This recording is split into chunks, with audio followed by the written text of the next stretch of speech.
Good morning, good afternoon, or good evening. Today we're going to be checking out Scott Groham's solo from Dancing in the Moonlight by Thin Lizzy. This is a great one for those of you who are just starting to get into the world of guitar solos and minor pentatonic scales. It mainly stays within one shape of the pentatonic, so it's a really good one to get started with. The hardest thing is going to be, if you're right-handed that is, wondering what to do with your plectrum when you're going for the clicks at the beginning. So what I like to do is palm my plectrum between my third and fourth finger, ready for my click, and then just spin it round into my fingers, ready to bust out some solos. So what you need to do is get your metronome going and just run that, drill that again and again and again before you do anything. We need to get that nice and smooth. So in the palm, in your fingers, pow, in your palm, in your fingers, pow, in your palm, in your fingers, pow. All right.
Alright, so as I said at the top of this video, we're mainly staying within shape number 1 of the minor pentatonic for this solo. It's in the key of E minor, so shape number 1 is going to be up on fret 12 of the E string to start, your E note, and it's worth just drilling that scale up and down, forwards and backwards, round and round until you're really comfortable with it before you start looking at the solo. So just have a look at that scale first of all.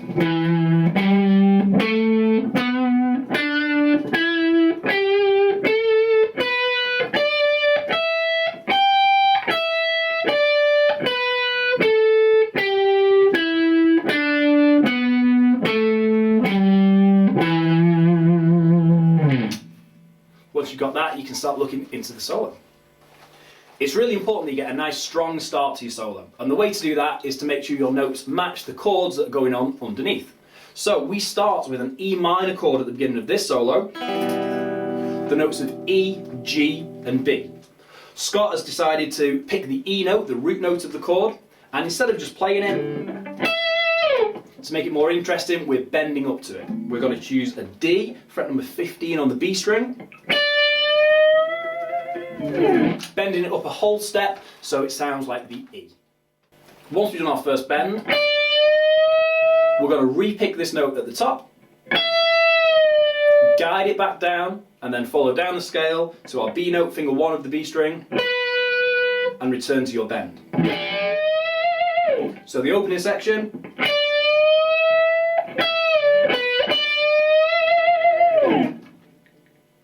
Next we have a similar phrase. We've elaborated on it a little bit. We're going to do our same bend. It's already been bent from the previous measure, so we're going to leave it up and re-pick it. Back to the B note again, back to your bend again. And your 3 notes, same as before.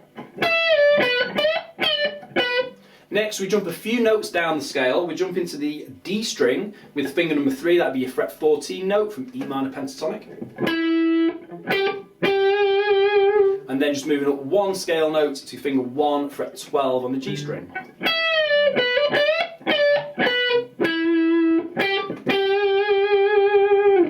Carrying on from there, we've got another little bendy pattern. We're going to be playing on the G string.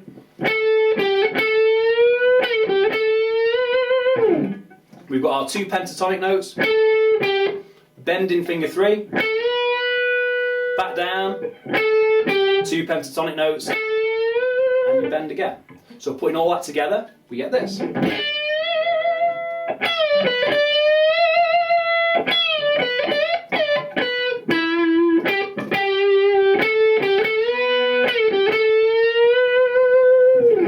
Just watch out for that big jump when we jump to the D string. The rest of it should be pretty easy. Okay, cracking on. So the next bit, we've got a little bit of palm muting coming in now.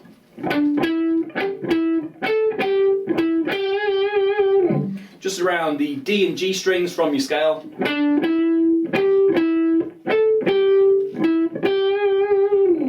We're going to fall away from our last note before jumping into some octave shapes. So we have finger number 1 playing our G note, fret 12 on the G string. We're going to follow that with the G an octave higher. It's going to be 3 frets and 2 strings away with your little finger. We want those 2 ringing at the same time, but we don't want to hear the B string in the middle, so we need to make sure we're just muting that.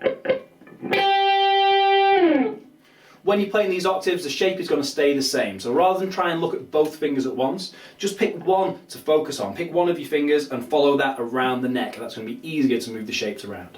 Let's go for finger number 1. It's going to be on fret 12 first. Next on fret 9. Next fret 7. Next 5. So you can see it's all the fret markers as we move down.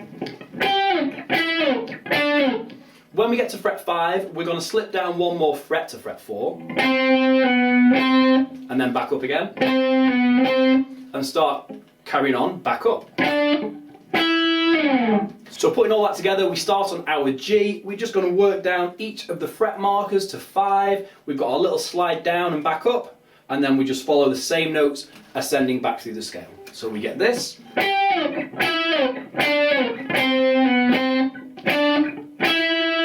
Remember, just keep your eye on finger 1 and then make sure finger 4 just follows it 3 frets and 2 strings higher.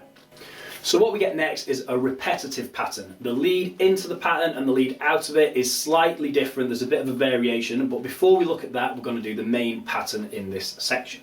So it is 9 notes long and it's based in triplets.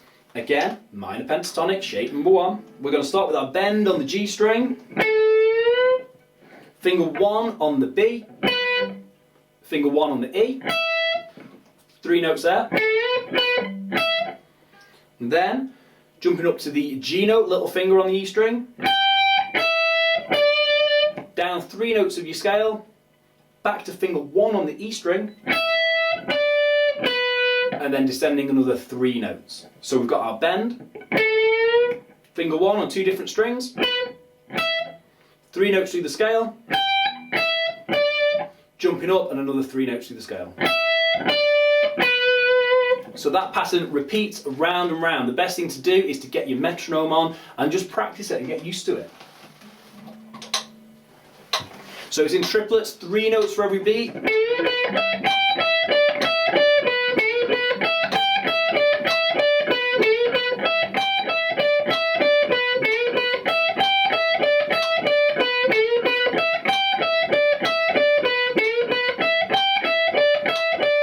Once you're comfortable with that, it's going to be easy to add the start and the end. Our lead into this 9-note sequence is a slight variation. We're going to start with a rest on beat number 1. The bend is going to be slightly longer than usual, which means we're going to have to miss out one of the notes. We're going to miss out the B string note and jump straight to the E string. We've got our rest on 1, a longer bend, and then the last part of the pattern is exactly the same as it was before. So in context, 1, 2, 3, 4, rest. From there, you're just running into that 9-note sequence. We've got the sequence 3 more times after that first little lead in. 1, 2, 3. Once you've played it 3 times through, we then continue down the scale to finish off the sequence. we're going to do 3 more notes, just descending the scale. We're going to then jump back up to finger number 3, fret 14 on the G string. The same 3 notes again. Back to finger 1 on the G. And then skipping to the A string, we've got fret 14, 12 and 10. So that run from the last time through our 9-note sequence.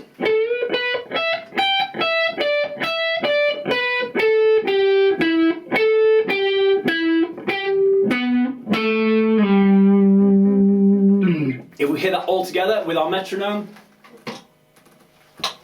2, 3, 4, rest.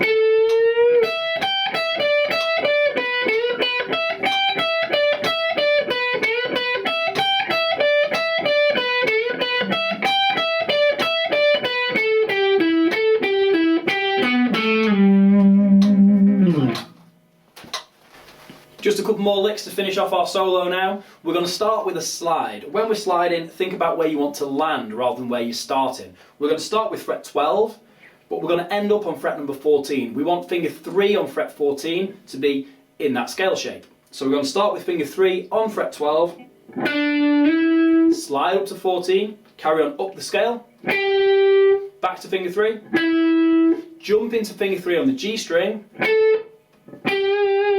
and then finishing with finger 1 on the G string. Then, moving on to the B string, we've got fret number 15 and 12. Same 2 notes again. Then a bend on fret 15. And our 2 notes again. So that little bit. Jump to the B.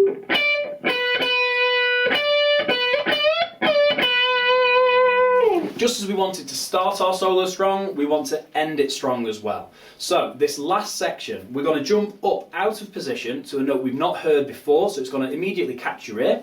We're going to play fret number 17 on the E string. And that's going to bend up. Okay? This is an A note and we're bending up to a B. If we think about what the chords are underneath, at this part of the solo we've got a G chord. G, B and D. So the B note there is a really good choice. Finishing off just with finger 1 and 3 on that E string. And if you look at the note we finished on, it's a G note. Again, the root note from that G chord that's underneath. So the whole of that last section is going to sound like this.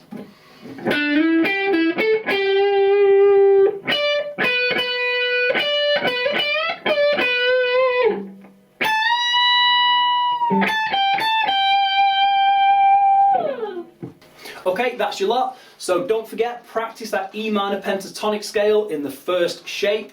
Use your metronome for all these different licks. Then you can jump back to earlier in the video and practice it with the slow version and with the full speed version.